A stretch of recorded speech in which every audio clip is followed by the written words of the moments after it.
Welcome to ఈటీ.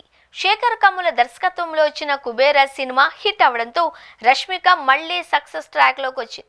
గత శుక్రవారం release అయిన ఈ సినిమాకు ఆడియన్స్ నుంచి మంచి రెస్పాన్స్ వస్తోంది. రష్మిక నుండి వచ్చిన ఆఖరి సినిమా సికిందర్. సల్మాన్ ఖాన్ సరసన రష్మిక నటించిన ఈ సినిమా బాక్స్ ఆఫీస్ వద్ద డిజాస్టర్ గా నిలవగా ఇప్పుడు మళ్లీ కుబేరా సినిమాతో రష్మిక మంచి హిట్ ను అందుకుంది. యానిమల్, పుష్ప 2, చావా సినిమాల సక్సెస్ తర్వాత కుబేరా సినిమాకు రష్మిక అద్భుతమైన రెస్పాన్స్ ను అందుకొని తన విజయాల పరంపరను కొనసాగిస్తోంది.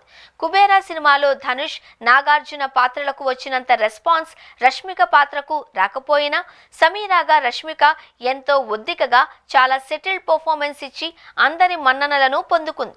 కుబేరా సినిమాలో డంప్ యార్డ్ సీన్ లో మాత్రం రష్మిక నటన అందరినీ ఆకట్టుకుంది. కుబేరా సినిమా సక్సెస్ తర్వాత రష్మికను పాన్ ఇండియా సినిమాలకు లక్కీ చామ్ గా తన ఇమేజ్ ను నిలబెట్టుకుంది అని నెటిజన్లు చెబుతూ ఉన్నారు. రష్మిక మందన్న గత 2 కోలీవుడ్ సినిమాలు సుల్తాన్, వరిసు ఓ మోస్తరు వసూళ్లనే రాబట్టుకున్నాయి. కుబేరా కూడా తమిళంలో యావరేజ్ బిజినెస్ ను మాత్రమే చేస్తోంది. అయితే ఈ సినిమా సక్సెస్ రష్మికకు కోలీవుడ్ లో కొత్త మార్కెట్ ను తెచ్చిపెట్టే అవకాశాలు ఉన్నాయి.